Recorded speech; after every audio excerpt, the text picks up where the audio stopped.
Welcome back. This is John Roger Berry.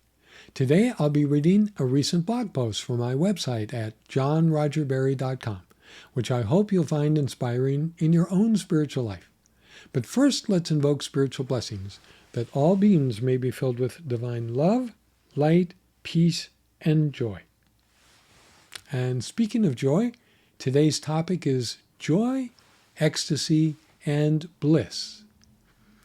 St. Paul tells us the fruit of the Spirit is love, joy, peace, patience, kindness, goodness, faithfulness, gentleness, and self-control.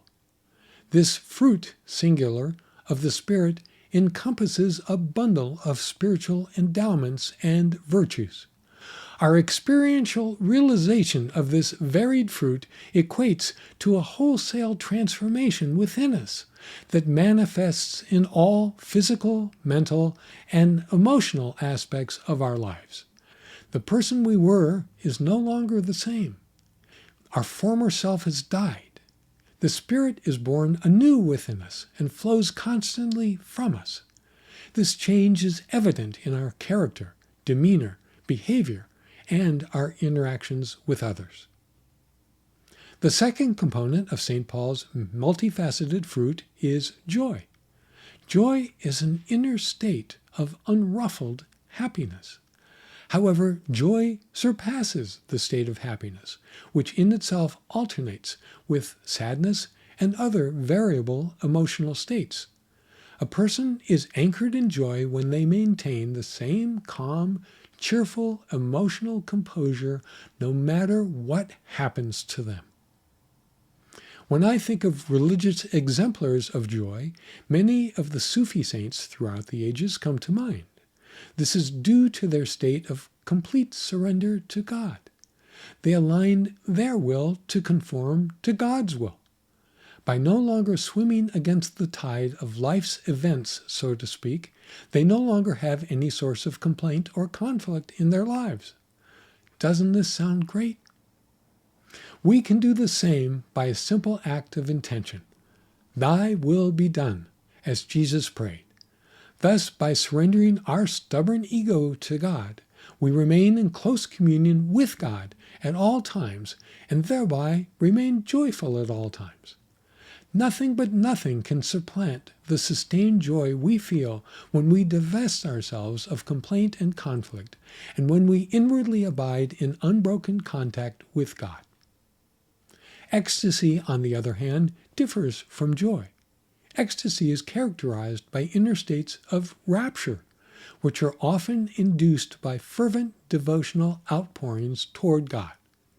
Ecstasies tend to be temporary. They also tend to be conferred upon devotees through an act of divine grace. Thus they cannot unequivocally said to be self-induced. But by undertaking intense spiritual practices, we lay the groundwork whereby God's grace can descend upon us and envelop our beings in genuine states of rapture and ecstasy. Sufi, Hindu, Jewish, and Christian mystical literature abounds with detailed descriptions of ecstasies that befall dedicated devotees. As is written in my spiritual novel, Dialogues with the Lord of Time, it is simply impossible to enumerate the varied textures, contours, and multidimensional nuances of spiritual ecstasy. They imbue the ardent devotee with numerous subtle shadings of rapturous divine intoxication. These numinous, iridescent sensations of divine love palpably impinge on the devotee's soul. This occurs during deep devotional states, as interiorly experienced by devout mystics of all religious traditions. Bliss is yet another spiritual state that differs from both joy and ecstasy. Bliss is a sensation of supreme supernal delight that palpably courses through one's being and can tangibly be felt by advanced spiritual aspirants. Bliss is most often caused by the awakening of what's called in Hinduism the Kundalini, but which I believe is a universal spiritual phenomenon and which is discussed using varying terminologies in the esoteric literature of Taoism, Tibetan Buddhism, and certain Hindu tantric traditions. However, an aspirant generally, but not always, needs to be initiated by a capable and competent spiritual adept from one of these traditions, and they need to practice on a regular and not haphazard basis to effectuate the awakening of the Kundalini.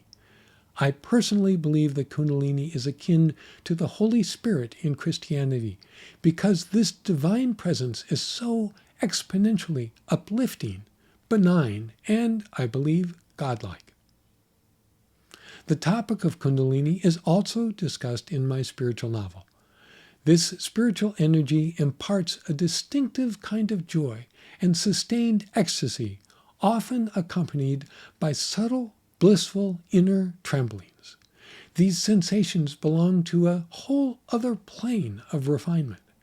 One's soul is bathed in a sweet, expansive calmness that radiates from within, as if supplied from an interior generator. A wondrous, wonderful, palpable feeling of joyful peace pervades every fiber of the aspirant's being. Now, let's compare joy, ecstasy, and bliss. One can be enveloped in the blissful sensations of Kundalini, yet be miserable and unhappy in their daily life. This is because they lack joy. One can experience raptures so intense that no words could describe them. But these raptures, if not conjoined with joy, tend to come and go. It is joy, therefore, that is the governing, pivotal state of consciousness that we must strive to attain. But this joy is entirely different from worldly happiness and similar teeter-totter emotions. I'll call this joy spiritual joy. It is a welling up of an unshakable interior contentment and unabated cheerfulness, as if we were living in heaven while on earth. Spiritual joy is undiminished by the daily fluctuations we experience in our lives. While embodying spiritual joy is our goal, and surrender to God is the predominant means to attain this spiritual joy, imagine the following. What if we were living in a state of constant spiritual joy, accompanied by frequent inner raptures and ecstasies wrought by our heartfelt devotion to God and augmented by palpable sensations of bliss coursing through our beings, as produced by the awakening of the Kundalini? In other words, what if we were to realize an integral amalgamation of these three sublime states blended into a singular, ineffable experience? Then, if we added to this mixture a continual attitude of bodhicitta from the Tibetan Buddhist tradition, beautifully expressed by Jesus as love one another, then we interiorly would be enveloped in a threefold illumination of the highest order, while simultaneously radiating out our inner love, joy, and peace vis-a-vis St. Paul toward others at all times. This is a cumulative experience of the highest degree toward which we must strive to achieve in our spiritual life. We'll be back with more readings.